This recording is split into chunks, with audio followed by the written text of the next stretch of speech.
Hey, this is Chirl Girl with 105.3 Old School and R&B, and I've got something really interesting to talk to you about. You know, have you heard the commercials that talk about going back to school and getting a degree in computer science? And I heard those. I was like, that's something I could do. Well, you know what? I did a little bit of research, and I found an expert. It's my pleasure to introduce to you Dr. Tiffany Williams from Northwestern University. Now, you are the director of the computer science program up there, yes. And you also teach too, right? I do. I teach a few classes as well. Okay, so now where is Northwestern located? So Northwestern is located in Uptown Charlotte off the intersection of Trade and Tryon. Northwestern, actually, the main campus is in Boston, but we have a regional campus in Charlotte. So that's very cool. I think a lot of people did not know that. Mm-hmm. And what I found so impressive is that when I actually met the different people at the school, look, everybody looked like me.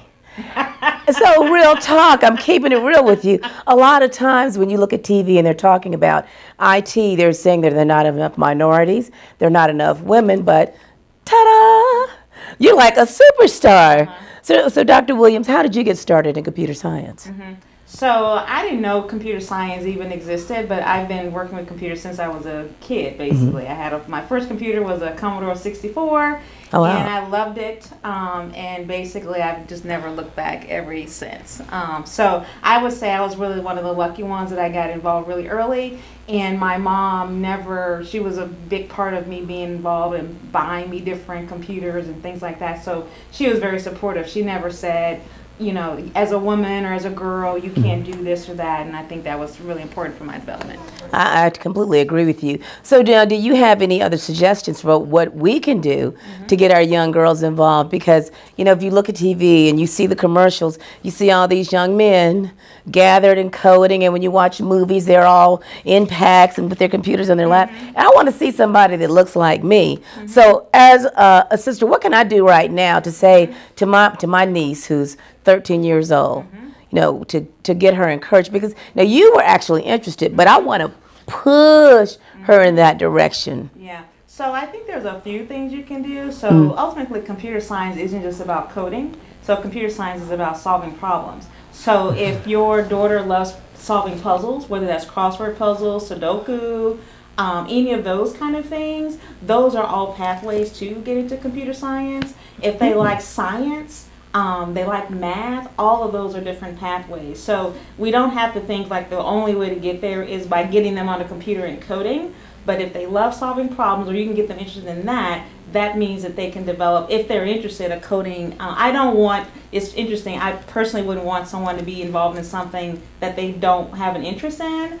But at the same time, I think some of us, we don't even realize that we can even be a part of that. And so that's why these things are so important. And I think it's so important for you to say that, because a lot of times we push our kids towards singing and basketball and all the typical things. But when you start looking at the numbers and who's making money, the people in IT are making money. So now at Northwestern University, you guys are focused not so much on children, but you're focused on people who already have one degree. Yes. But you know, what if it was in like English or Russian literature? Is there a possibility that they could still talk to someone at your school and maybe make a career change that will actually make them some money? Yes. So really, when you're looking at someone making a career change, that may mean that they are not interested, or they want a higher challenge than they currently have in their current career. Or they want more money. I'm breaking it, more money. You know, and it's interesting. It is true. You can have a very nice monetary career, but ultimately, if you talk about a lifelong career, there has to be some enjoyment mixed in there somewhere. And so with that being said, you can make more money. We have a way for people who have a humanities degree, have a science degree, have a business degree. As long as it's a bachelor's, which shows you know how to finish something, but that's what we're really looking for. You have a maturity in terms of being able to handle information quickly. The program is for you. Well, I think the dilemma that I would run into as a grown-up who's working right now, and if I was thinking about going back to school and studying IT, how do you manage that when you got your family and you got the job you're on, and then now you're studying? Like, how do I just stop going to work and still pay for school? Is there any way that you guys make that easier for grown-ups? Right. So basically, obviously the best way to do this would be if you didn't have to work or could work part-time. If you have a full-time job, if you have a job that allows you to leave work at work and you're not doing work when you're outside of work, that would be conducive to being in this degree. If you have a lot of things going on in your life right now, like planning for a wedding or a lot of various graduations or those kind of things, I would wait until those big events are done before and I would say this for any degree program, before stepping into it. So you would need to look at your life to make sure that it has space for this big thing to come into. So it is for everyone, but it may not be for everyone right now. So you would need to make sure you have the space for the degree, as well as make sure that your work life is conducive to study, because you still have to do really well, right? Otherwise, you'll feel you're wasting your time. And nobody wants to waste their time. No, you don't want to do that. So realistically speaking, you're saying make the space for it. But how long of a period are we talking about? So the program itself is 2.5 years, and 2.5 years is a year and a half of classes. Then we have what makes our program really unique is that we have what's called a co-op experience. And what the co-op experience means is that you go and get real world experience with an employer, and the employer pays you. We like that. Yeah, so that would be for 2 semesters. Then after that's over, then you would basically have 1 more semester left of classes. School goes year round, spring, summer, and fall. 2 classes per semester, which is a full load as a graduate student. Wow, that's and you'll be making more money. So it's that's the part I get back to, because you guys had one of the best commercials I ever heard. It said, "Do you hate your job? Would you like to make more money? Have you ever thought about being a computer scientist?" And it's just a brilliant commercial, and I think it's a type of thing that a regular person can hear it and go, "Well, maybe I could do something." Yeah, and I think we focus a lot about like people who look like me. So I'll have 2 things to say about that. Is one, if you look at people who look like us, there is nothing that we have not been able to accomplish, right? I mean, we've gone through the worst of it and made the best of it. So we as a people have that within us. It's the only thing that we have to be able to do is make sure we have the space to be successful. And as long as you make the space, we have a tremendous history of being great at whatever it is that we want to do.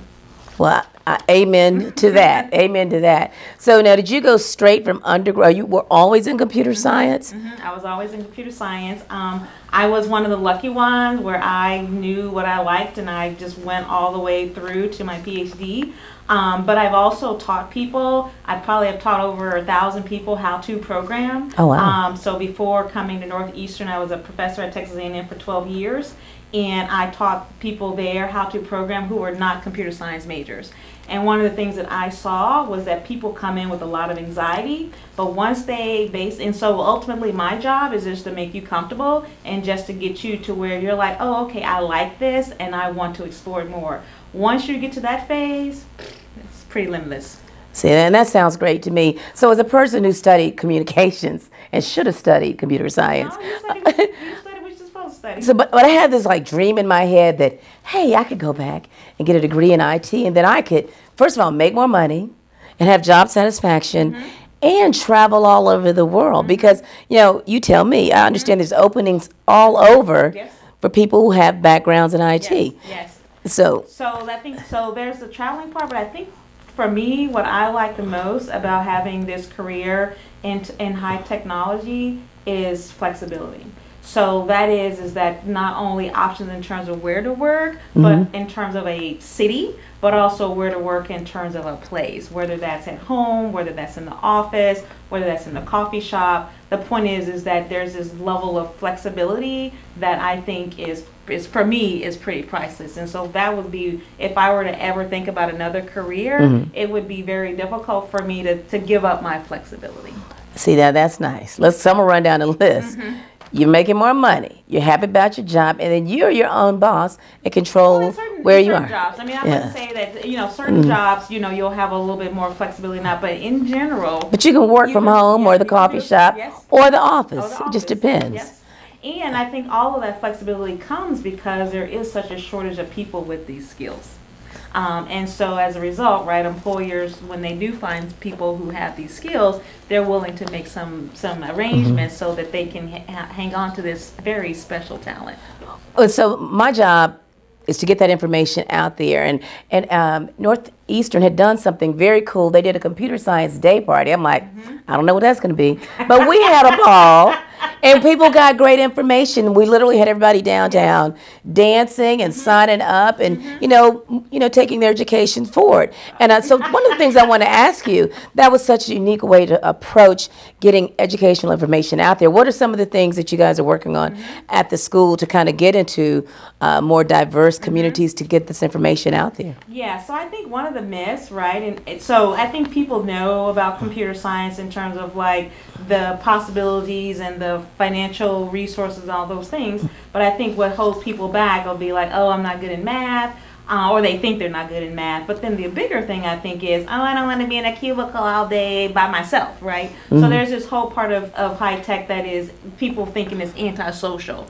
So one of the things we try to do with our events is said, no, we are social people. We, you know, this is a community. This is a collaborative type environment. And so our events are structured that way. So we have the CS Day Party, again, a community event. I pretty much every month I run what's called a gentle introduction to computer science workshop. I like that, a gentle introduction. Yeah. See, that would appeal to someone like me. So anyone in the public who's interested in being in the program or just want to know more information, because I can say all the things I want to say, but ultimately the biggest contributor of you being interested in the program or in computer science in general is you doing it for yourself. And so the workshop gives you a way to do programming and learn about computer science things in a hopefully very supportive environment. I mean, we've had several people join our program from the workshop. We're going to possibly, or have it, I don't have the dates yet, but we're going to have an open house, which is people can just come in and we'll have some different things going on with that. We have a lot of different recruiting events, which we go to various colleges and things like that. I think we're going to be at the Latin Fest. There's a Latin Festival in September. So you guys are getting out there and letting people know. And if people want to get in contact with you, first of all, to find out more about the school, Northeastern University, or to find out more about you, because Dr. Williams, I think you're very interesting. And I think that if we can have you come into some of these rooms where we have young girls and where we have young people, or we have, you know, women who are thinking, I need to do something different, just I think they can feel comfortable with you. Okay. So how do we find you? How do you find me? Okay, so you can find me, my email is t.williams@northeastern.edu, and you can learn more about our program, the Align program, at align.ccis.northeastern.edu. And if you do those two things, you'll learn about the program and you have a way to reach me. Well, that's what you guys need to do. Follow up. Get in contact with Dr. Williams. I love it. That's what's so great about you. That's what I want them to know.